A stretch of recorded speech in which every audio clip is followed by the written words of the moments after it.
Bon, on va reprendre. On va poser ce papier. Babylone, la chute de Babylone, qui est Babylone. Voir ça après. Pourquoi c'est Babylone? On est obligé de recommencer un chapitre qu'on avait déjà. Un chapitre. On est attaqué par un minou qui fait gling-gling. Il peut se passer de cloche un moment quand même, cet engin-là. Tu le laisses couvrir, mais tu enlèves la cloche. Bon. Ça, tu pourras synchroniser tout ça, tu pourras faire un making-of si tu veux. Alors, voilà, on a passé un an sur notre sujet. Bon. Pour répondre à certaines questions, à nos chers amis catholiques, orthodoxes, non unacum bergoglio, on a le droit en tant que laïc, autant que je sache, de parler d'un livre du Nouveau Testament. Rien n'en empêche, à partir du moment où on en parle sur un point de vue archéologique, historique, et puis dire aux gens, il y a un peu des coïncidences. Je ne rappellerai pas que, si, je vais la rappeler, que quand même, Lucie de Fatima, avant que le Vatican se soit débarrassé de la vraie Lucie et en ait mis une autre, avait dit, le troisième secret, vous le trouverez dans les chapitres 9 à 13 de l'Apocalypse. Bon.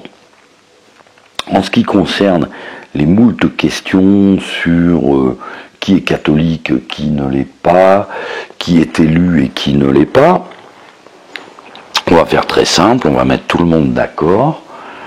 Le rite de consécration, voilà, le rite de la mafia qui est au Vatican aujourd'hui, le rite de consécration épiscopale, depuis la réforme de Paul VI, est invalide. Ça date du 18 juin 68. Voilà. Donc, par conséquent, tout évêque sacré, selon le nouveau rite, le sacre est invalide. Voilà. Et tous ces actes, ordination des prêtres, etc., sont invalides. Voilà. Et il ne faut pas confondre licéité et invalidité. Voilà, c'est deux choses différentes. Le rite anglican, selon la bulle de Léon XIII de 1896, Apostolica Curé, tous les rites anglicans sont invalides. Voilà. Donc,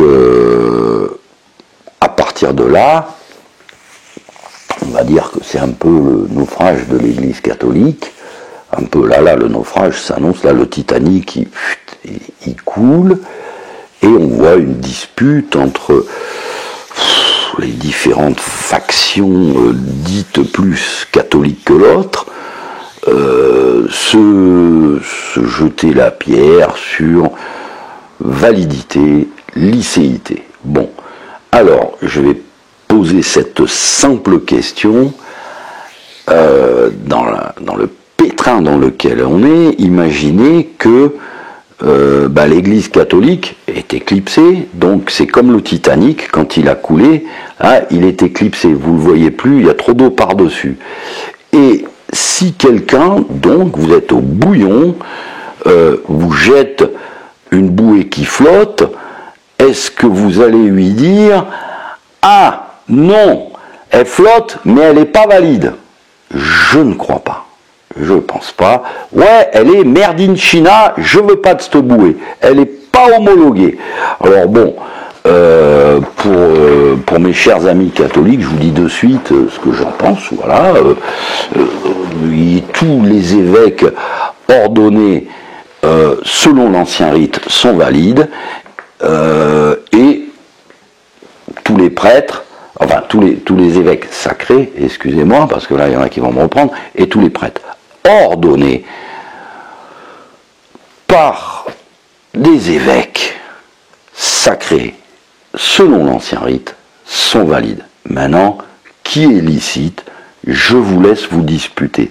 Mais je mettais ce petit point en avant parce que, vu qu'on se dirige vers un temps très particulier qui s'appelle le jour de Yahvé, ça je le maintiens, mais je vais vous le réexpliquer, on va quand même avoir besoin, à mon humble avis, de quelques sacramentels.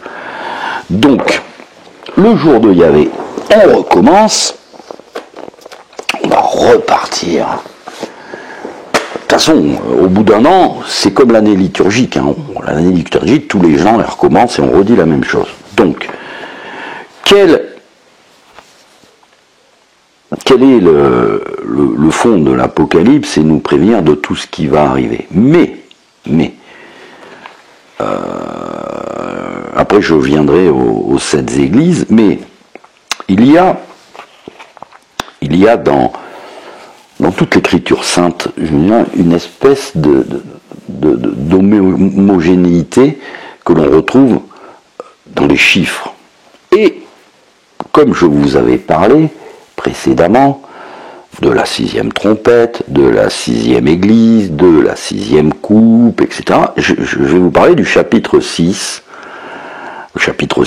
verset 16, je le cite, « Et ils dirent aux montagnes et aux rochers, tombez sur nous et cachez-nous de devant la face de celui qui est assis sur le trône et de la colère de l'agneau. » Donc l'agneau c'est le Christ, hein, il n'y a pas de doute là-dessus. Donc c'est bien, il parle bien du jour de la colère de Dieu. Bon, alors, les gens disent qu'est-ce que c'est? C'est le jour de Yahvé. Alors il y a un auteur qui a été particulièrement prolixe sur la question, c'est Raoul Auclair.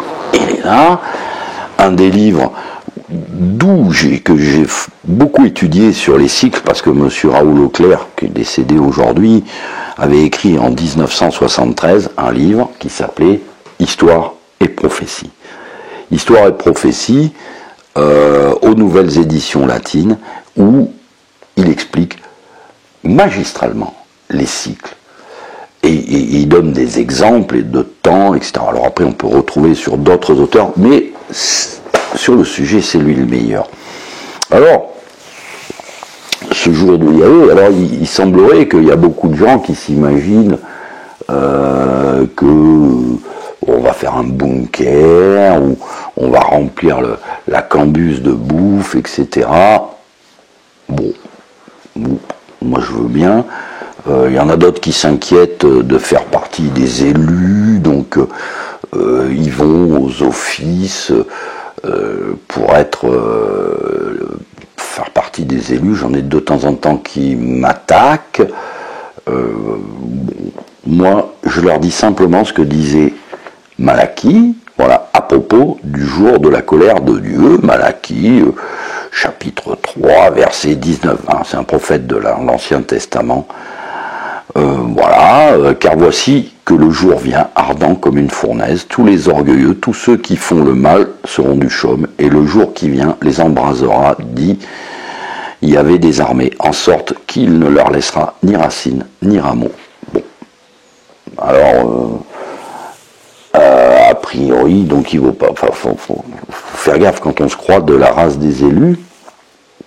Ésaïe dit que voici le jour de Yahvé qui est venu, jour cruel de fureur, de colère, pour réduire la terre en désert et en exterminer les pécheurs.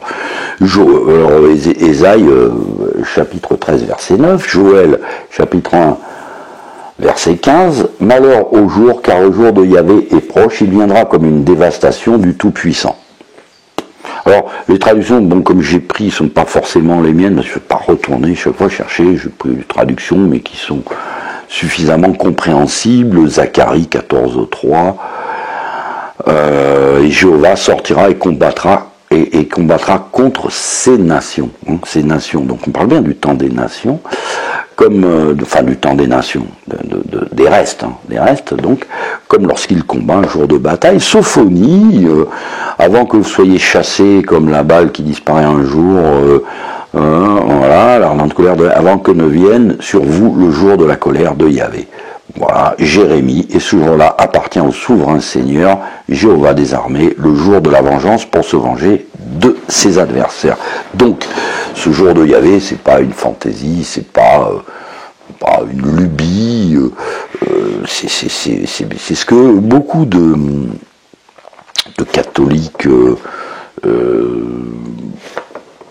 traditionalistes appellent les événements qu'on retrouve dans les prophéties du Père Pell, dans les prophéties de Marie-Julie Jaïni, dans beaucoup de prophéties de la révélation privée, de Notre-Dame d'Akita, il y en a plein qui disent, oh là là, ça va fumer, quoi. Et l'Apocalypse ne déroge pas à cette règle, je vous le répète, c'est écrit au chapitre 6, et d'ailleurs, ça arrive au moment du 6e sceau, puisqu'après le 6e sceau arrivent les coupes de la colère de Dieu. Curieusement, c'est toujours au nombre 6, et donc, si les gens doutent de cette magnifique harmonie dans les temps voulus par Dieu, puisque c'est lui qui décide, et malgré tout, il a fait les choses pour que les plus humbles puissent le comprendre, et les plus savants ne voient rien. Voilà, donc moi je vous citerai que ce que l'âne de Balaam que je suis a compris, je sais pas plus que ça. Donc moi je lis, voilà, un jour de Dieu sont comme 1000 ans, j'ai donné 6 jours aux hommes pour travailler, je me suis réservé le 7e. Voilà, ça, tout le monde en sait, c'est la Genèse. Donc, un jour de Dieu sont comme 1000 ans. Bon, ça c'est Saint Pierre et Moïse. Donc, c'est pas compliqué, reprenez les vidéos en arrière, et vous verrez que on parle des temps connus, je laisse à ceux qui parlent d'histoires qui datent de 50 000 ans ou 600 000 ans, bon, voilà, on a des certitudes écrites depuis 4000 ans avant Jésus-Christ. Voilà, là il sort les Sumériens, la civilisation égyptienne, 4000 ans. Entre datation après de tous les livres sacrés, que ça soit le Bardo Thodol, le Tao Te Ching, ce que je sais, ou partout, voilà, et la Bible, bien entendu, eh bien voilà, 4000 ans entre le péché originel et l'arrivée du Christ. Donc, 2 temps. Ensuite, ça, alors là, plus personne ne peut nous le contester, entre le Christ et, je veux dire, comment pourrais-je dire, l'éclipse de l'Église, on va le faire plus simplement, 2000 ans. 4000 ans le temps du Père, 2000 ans le temps du Fils. Bon, et le temps du Saint-Esprit. Et le temps du Saint-Esprit. J'ai donné 6 jours aux hommes pour travailler et je me suis réservé le 7e. Où il est ce 7e jour? Est-ce que Dieu aurait pu faire quelque chose? Est-ce qu'il ne nous aurait pas donné des indications?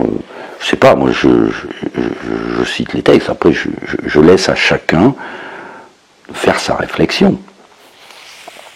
Alors, il y a également des temps dans la Bible, c'est écrit. Voilà. La Genèse nous dit, les luminaires du firmament sont là pour présider au jour et à la nuit, mais aussi pour marquer les dates, les jours et les années. Eh bien, figurez-vous que pour transiter dans un signe du zodiaque, il ne faut pas 2000 ans, faut 2160 ans, exactement. Et un degré du zodiaque fait, aux surprises, 70 ans. Donc, une semaine de 7 jours, 2000 ans, hein, vous prenez 7 jours qui durent 1000 ans, c'est le temps pour parcourir 3 signes et demi du zodiaque. D'accord ? Voilà. J'ai noté parce que... voilà. Dans ces signes astrologiques du zodiaque, l'histoire de l'humanité commence sur l'ère du taureau.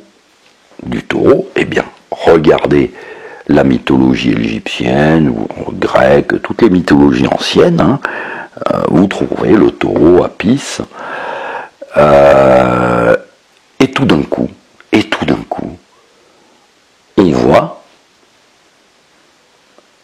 le père, Abraham, le père des croyants, Abraham, parce qu'avant, avec le péché originel, on était un peu dans le pétrin, ça se passait pas trop bien, quoi.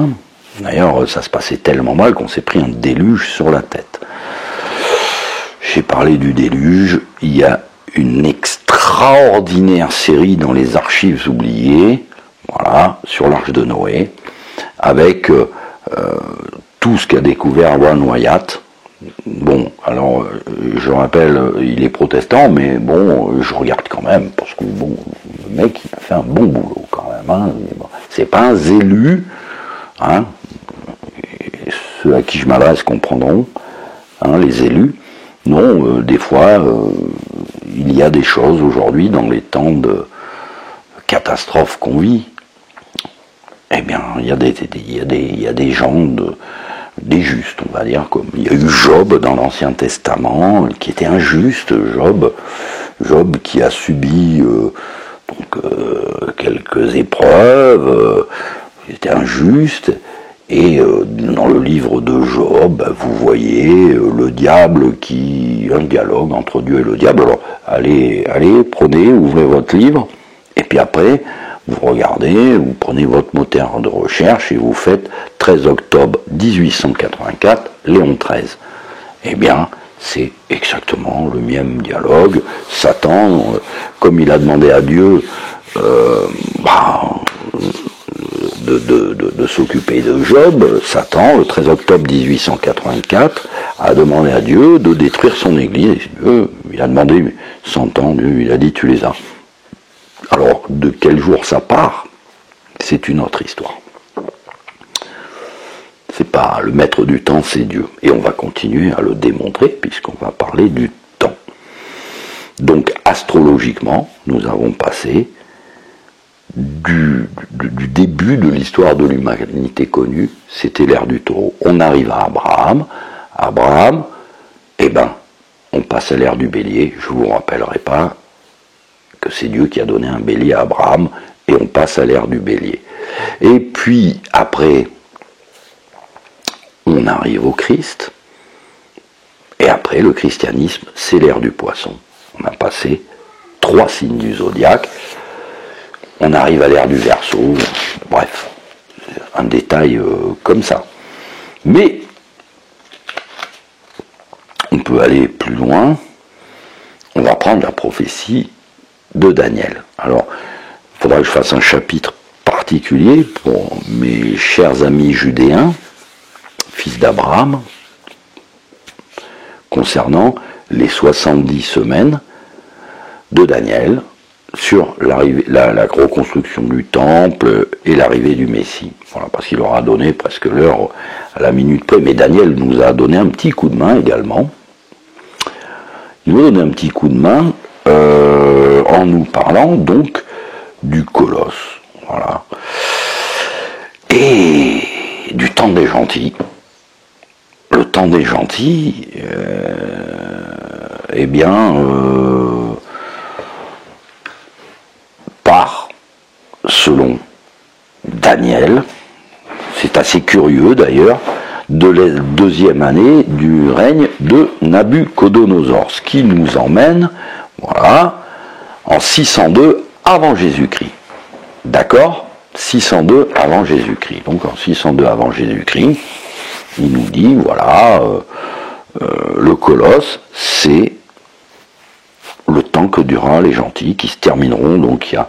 Alors je vais vous refaire le Colosse de Daniel pour bien vous le détailler. Donc il parle à Nabuchodonosor, donc il dit voilà, oui, vous allez dominer le monde, mais pas jusqu'au bout. Et effectivement, il y a eu ce qu'on appelle la période orientale, c'est-à-dire babylonien, médo-perse et grec. Combien de temps ça dure ? 360 ans. Vérifiez. Un demi-temps. Après, on a eu les Romains. Victoire, guerre punique, etc., jusqu'à la chute de l'Empire romain. Et puis il y a des petits clins d'œil de l'histoire. Ça dure 720 ans. Ok. Et après, il y a la chute de l'Empire romain. Et il y a les nations, le temps des nations. Alors le temps des nations, là, après la chute de l'Empire romain, si vous n'avez pas compris, ça devient compliqué, puisque c'est même écrit dans l'Évangile, quoi. Les gentils fouleront le parvis de Jérusalem jusqu'à la fin du temps des nations. La fin du temps des nations. Les nations, c'est nous. Les gentils, c'est nous. Et donc, eh bien, si vous vous amusez à calculer les dates que je vous ai données, donc de 602 avant Jésus-Christ, et le temps des nations que je vous donne, vous allez dire, ouais, non mais, donc oui, ça donne, ouais, quand vous voulez me dire, ouais, si tu dis 1917, la fin du temps des nations, à cause de la déclaration Balfour, eh ben, tu t'es trompé, Denis. Eh non, ça fait pas 2520, ça fait 2519. Ah, merde. Putain, je me suis trompé. Ah, excusez-moi, parce que je répondais à nos chers amis québécois qui s'étonnaient d'une folasse qui voulait faire une grande fête le 11-11 à 11h11. Ah, pas ça alors. Quelle surprise, mais qu'est-ce que c'est ça Eh bien, figurez-vous que ce qu'on a appelé le Saint-Empire germanique, qui est donc le trône des nations, puisque c'est Charlemagne, la succession, hein, le Saint-Empire germanique, ça doit vous parler, bon. Eh bien, le Saint-Empire germanique s'est arrêté le jour du manifeste du 11 novembre 1918, avec une pseudo-abdication de Charles Ier de Habsbourg après la défaite, après l'armistice du 11 novembre 1918, là, on y arrive les gars, et voilà. Et le 11 novembre 1918, à 11h11, parce qu'après les historiens, vous allez trouver plein de choses différentes, c'est le 11 novembre qu'il écrit son manifeste, et ah ça y est, il a abdiqué. Oui, en quelque manière, on l'a obligé à abdiquer. Donc je vous rappellerai 1000 fois que nos chers amis francs-maçons, par leur grand oracle Papus, plus de son nom de famille Gérard Ancos, docteur, avait écrit dans la revue Mysteria en avril 1914, avant l'attentat de Sarajevo. Donc dans sa revue, il écrit que avec, rigolez pas parce que là, vous voyez, vous avez remarqué qu'on a des financiers philanthropes, et bien lui aussi déjà en ce temps-là, avec des financiers philanthropes, hein, il le dit, il n'a pas honte de le dire, ils avaient déjà décidé la disparition de l'Empire d'Autriche-Hongrie. Loi de la Providence, le 11 novembre 1918, le chapitre était clos. Nous étions bien arrivés, parce que une extraordinaire, autant la prophétie elle est précise, mais après il y a toujours des scrupuleux, etc. Alors Dieu, chaque fois il pousse encore plus loin le bouchon. Et donc en cette année de 1917, qui est la fin du temps des nations, si c'est la fin du temps des nations, c'est le commencement du jour de Yahvé. Ce jour de Yahvé. Mais un jour, pour Dieu, on peut en parler. Donc on va parler, parce que plusieurs fois, il nous parle du jour. Voilà, parce qu'il y a plein de gens qui voudraient connaître le jour et l'heure pour essayer de calter. Moi, je ne le connais pas. Me la demandez pas.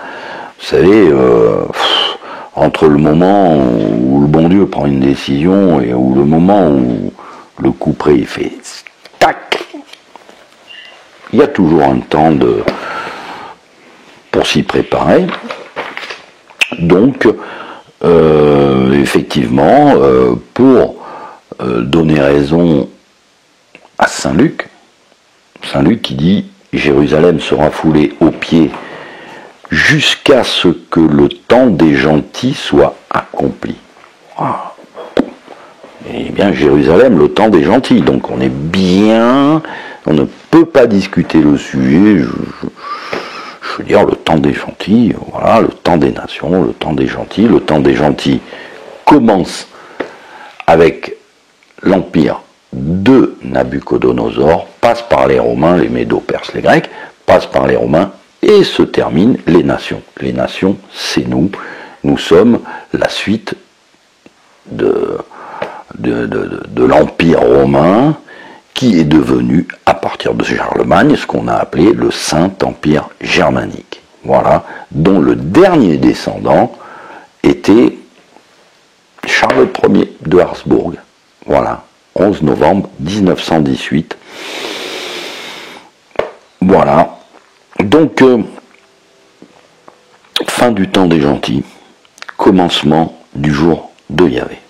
Voilà.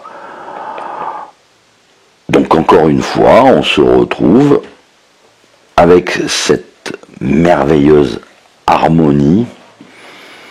Voilà, un temps, 2 temps, la moitié d'un temps. Voilà.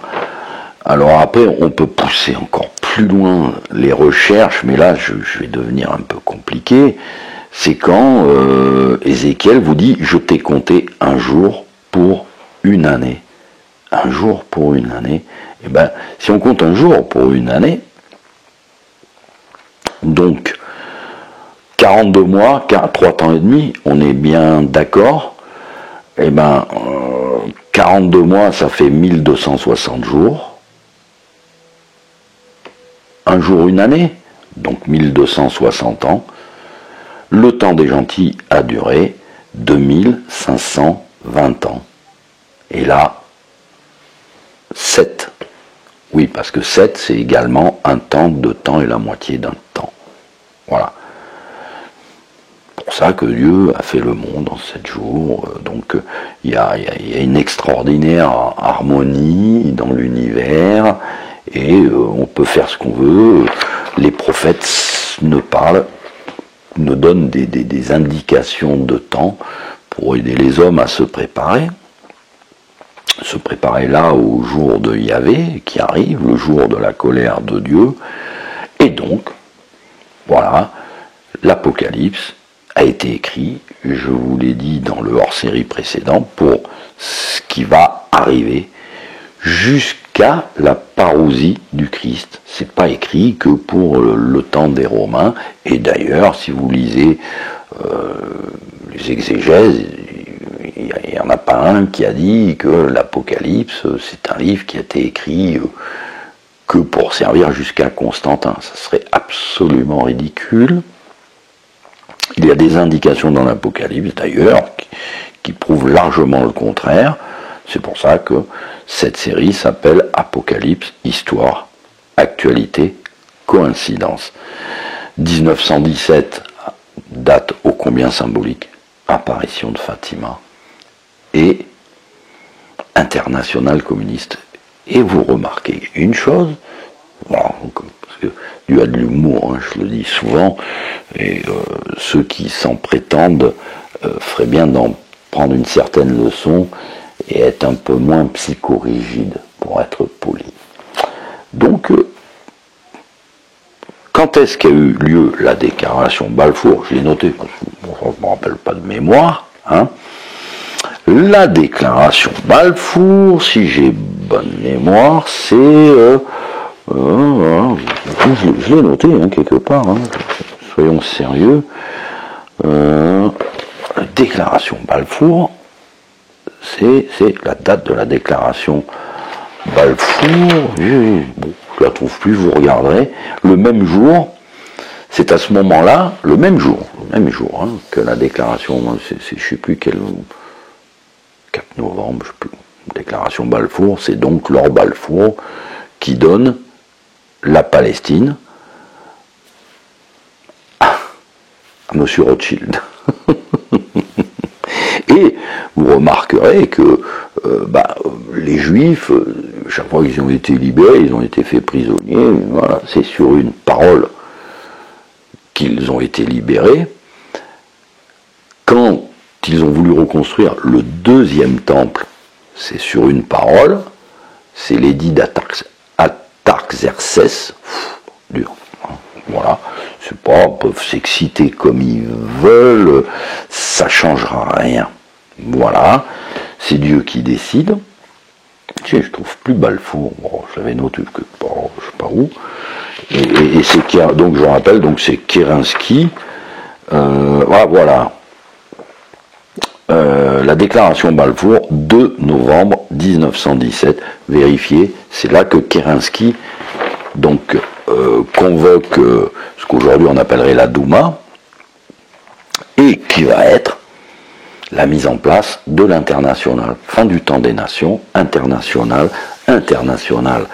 qui va donc provoquer, ce qu'on sait quand même, hein, l'international communiste, c'est pas rien, quoi. C'est la négation des droits de Dieu, c'est également la négation des nations.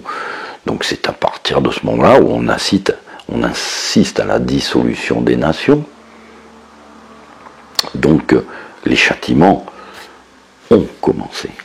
Les gens qui disent, je dis, écoutez, franchement, si on regarde ce qui se passe, avec un peu d'attention, il y en a qui arrivent, qui vous disent, oh là là, tu te rends compte, attendez, c'est pas mai 68, c'est pas le concile de... Non, le bazar, il a commencé bien avant.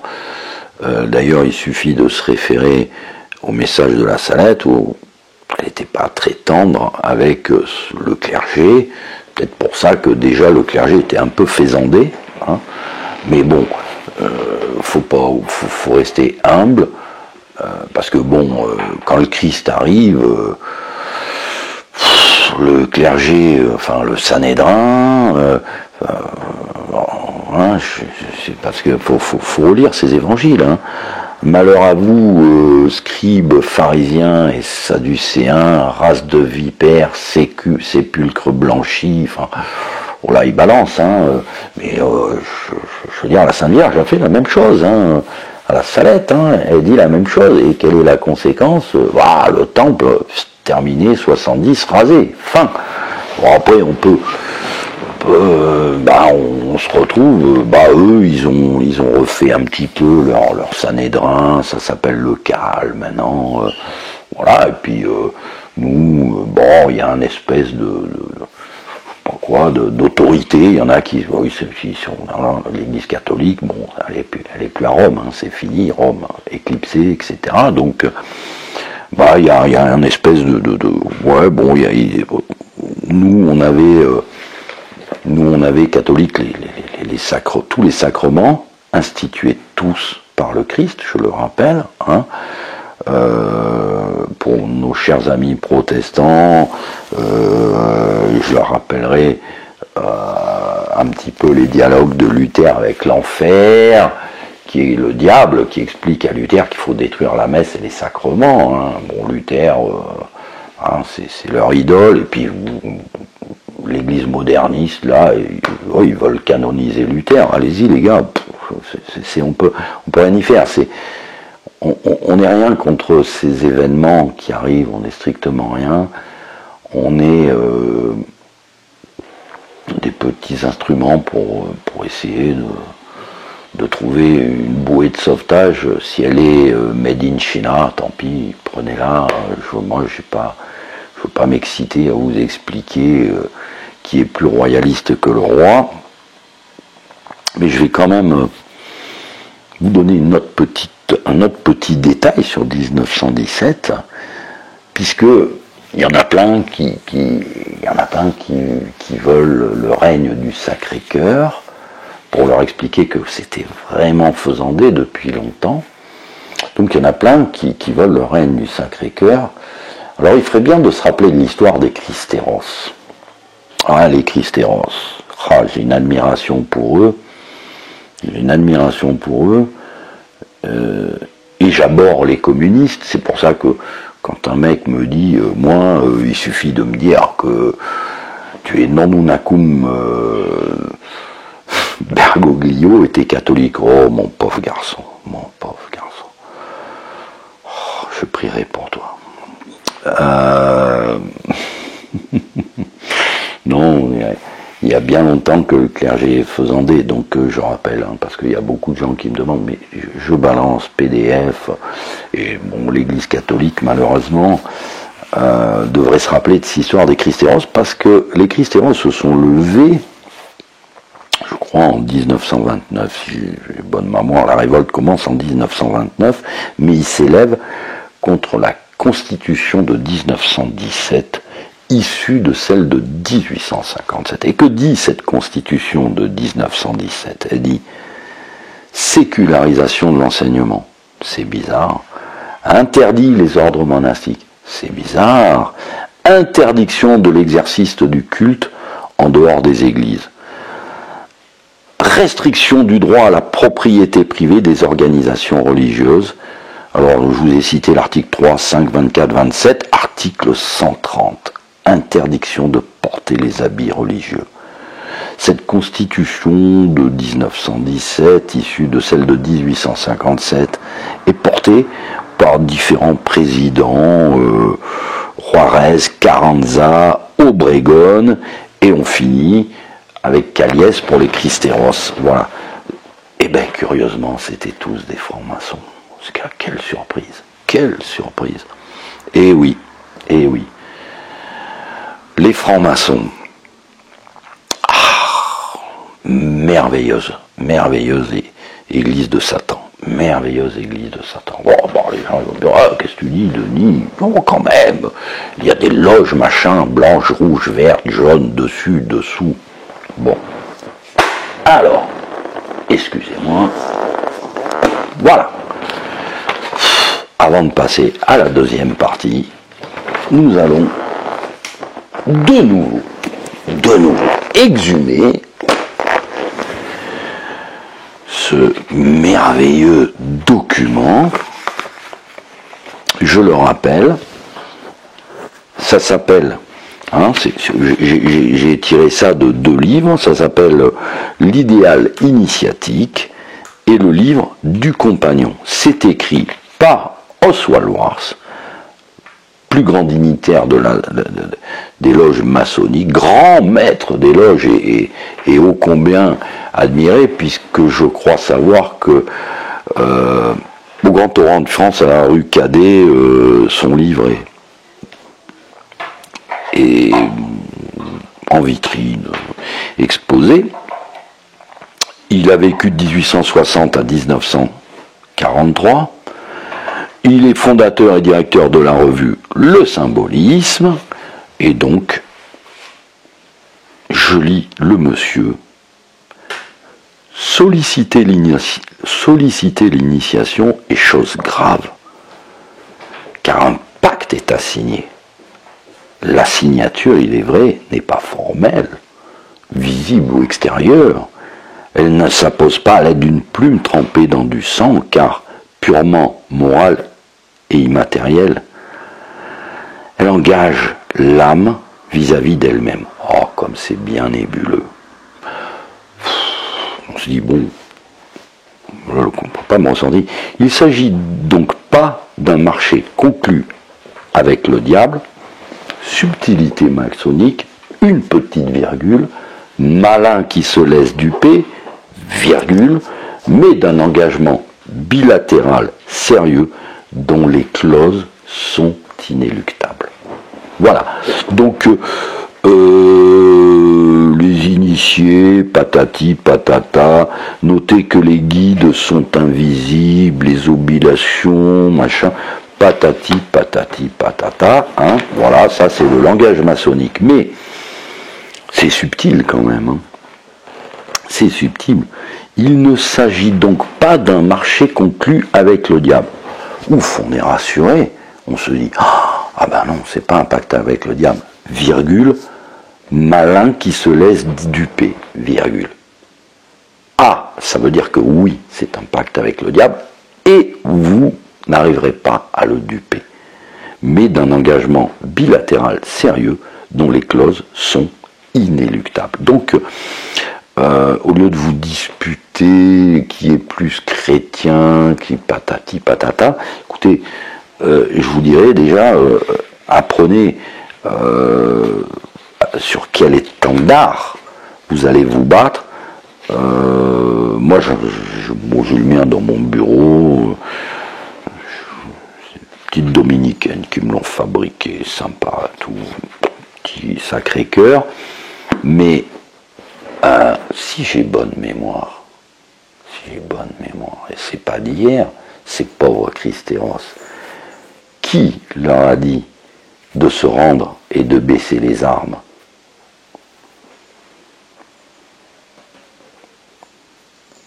Leurs supérieurs religieux. Et oui. Et qu'ont fait nos chers amis francs-maçons? Ils les ont tués. Et oui, ils les ont. Mais c'est parce qu'ils sont morts comme ça qu'ils sont grands. C'est parce qu'ils sont morts, parce qu'ils se sont laissés égorger comme des agneaux.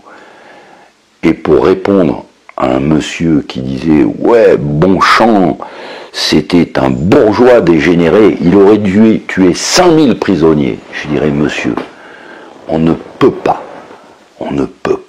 déroger aux règles de l'honneur, de la charité, et même à l'exemple du Christ, qui s'est laissé égorger comme un agneau. » Nous allons même maintenant entamer la prochaine partie. Maestro, coupé.